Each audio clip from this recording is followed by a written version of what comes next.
What's good, King Gonda? It's your boy O'Shea Duke Jackson, back at it again, here on the King Gonda YouTube channel. I want to talk about something that can help you avoid a lot of trouble. I found out about this the hard way, and I want to talk to you about it today. Beware of fake rich people in the countries that you're going to. I'm going to say it again. Beware of fake rich people. Now, who are the fake rich? Now, fake rich people are those who are trying to clout chase. They're trying to impress people typically that don't care about them or that they don't know, or people in society to believe that they are somebody that they are not. And the way that that's expressed is, taking pictures on Instagram, taking pictures by the pool, taking pictures by the cars or cars they don't own. Maybe they do own it, but they're in debt. Flashing certain things, taking pictures with celebrities that they, have begged to take a photo with, trying to put off a persona that is really fake. They don't have money. They're not financially stable. You'll see those socialites. We have them in America too, but they're always trying to buy drinks. They're party goers and stuff like that, right? Now, I know that this is easier to tell in our community. Like, for example, you do have an element of fake rich people out in Ghana, okay? You have them in Tanzania, from the African American community, and you will see them. Some of them might even be, Instagram influencers. Some of them could be on YouTube. We have them in America, and then they're painting this picture like their life is so beautiful, their life is so great. They could be in the Gambia, they could be in Uganda, but the reality is that these people are broke, okay? And if you are influenced by somebody that is creating certain content pieces or Instagram pieces or whatever, and then you start hooking up with them thinking that they know people, thinking that they're doing something, the reality is you're probably a person that's going to get scammed by them, or they're going to end up asking you to borrow money from you and they can't pay it back.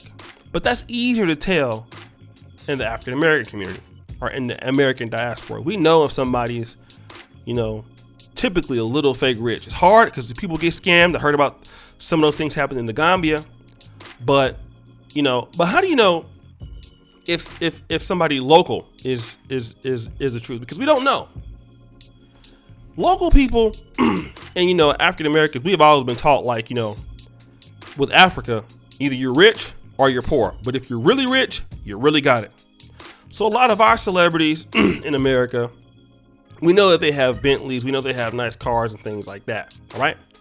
So when we meet somebody, and a lot of times what separates the rich and the poor on the continent are the places that you go. For example, in America, the Cheesecake Factory, everybody goes there.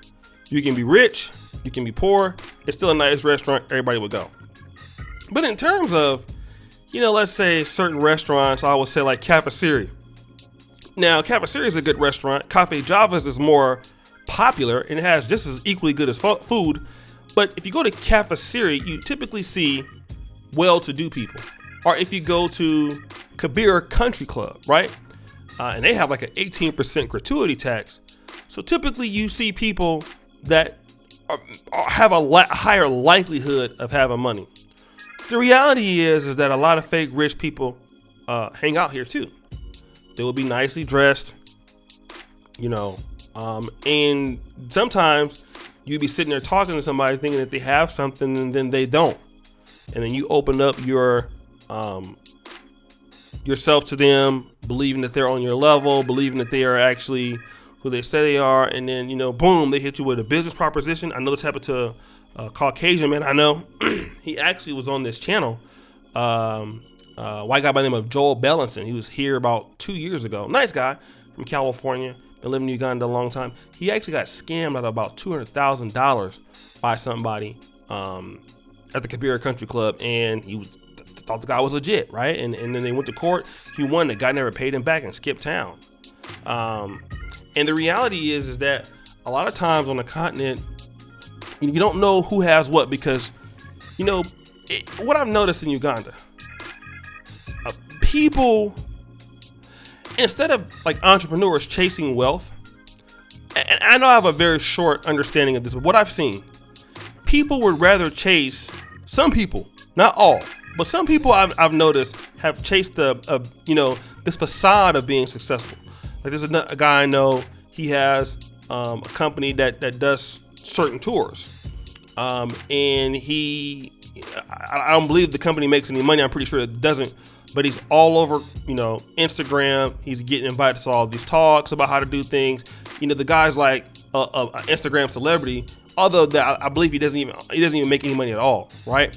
And it's just that, okay, well, if I can't make money, I want to at least be respected as somebody who is looking like he has money.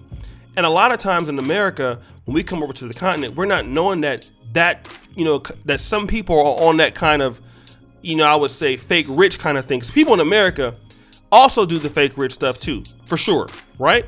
But it's easier to tell.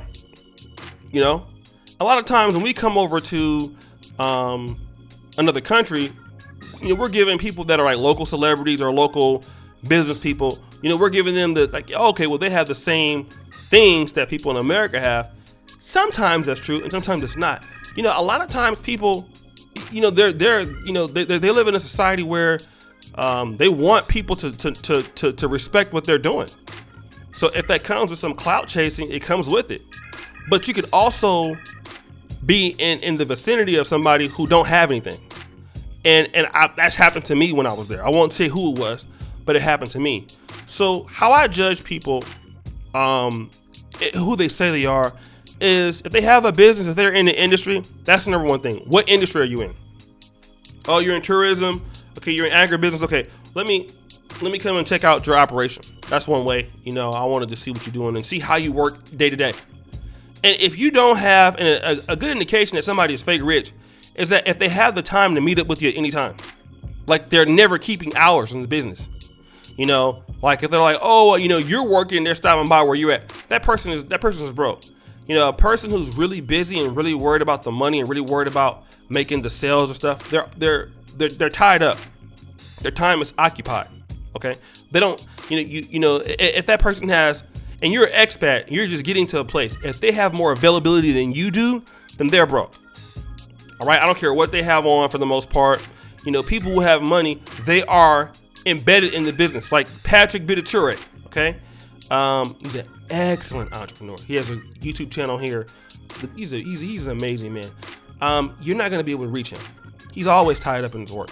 Sudhir Rupiella, another amazing entrepreneur on the continent. He's an Indian man, but I've learned a lot from his talks. He's always at work. Okay? People who are really trying to be rich, they don't care about what you think about them. They're not in the business of clout chasing or being at socialite bars or posting on Instagram. Who cares about that? People who are really entrepreneur and really serious about what they're doing, we care about making money. We don't care. And that's true American entrepreneurs. That's true of USA entrepreneurs, African entrepreneurs.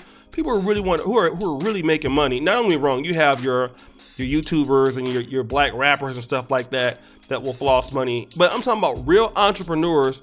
Obviously, and YouTube is an entrepreneur business, but I'm saying people really have it. They're not trying to get clout. There's a lot of clout chasing that happens on the continent that I've seen. And a lot of people are chasing clout, just like in America, they don't have any money. And you have to remind yourself that, hey, just because I'm in a new place, some of the same rules still apply. Because you can get scammed by those people, they can waste your time. They could, you could be talking about business deals that never happen. And you could lose a lot, you could lose money, you can't get it back. So, you don't want to be involved with people who are not productive because it's a waste of your time and their time. There's plenty of people in Africa that you could be spending your time with, just like in America, and there's some people who just don't deserve it, wherever you're at. There's a lot of hardworking, talented people in the continent, and that's what you need to be dealing with. Dealing with people who keep time in schedules. Like, shout out to Christopher Mulindwa. He's always busy. Okay, if I want to talk to Christopher Mulindwa, I have to hey, I'll talk to you at this time on this day. I know he's busy. He's the best pick expert in the country. So guys, think about that. As you know, keep it real. King Ghana forever. Peace out.